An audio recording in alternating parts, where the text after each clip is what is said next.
به نام خدا. سلام دوستان، امروز اومدیم با معرفی دستگاه سیل روتاری به صورت اتومات با قابلیت تزریق گاز.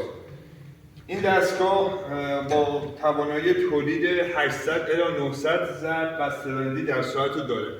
این دستگاه مناسب مشاغل بسته‌بندی فرآورده‌های گوشتی مثل گوشت، مرغ، ماهی، میگو و یا سالاد، سبزیجات، قارچ و تمام موادی که قابلیت بسته‌بندی داره. دستگاه به صورت اتومات، یک بخش سیل، یک بخش بیرون انداز و در داخل سیل هم قسمت‌هایی داریم مثل تزریق گاز و قسمت‌های دیگه تشکیل شده.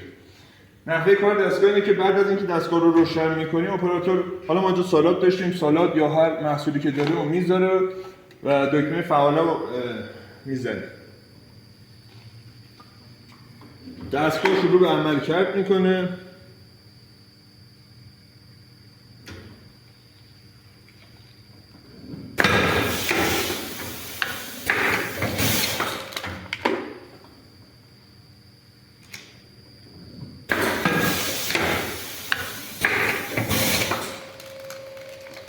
به صورت اتومات جمع.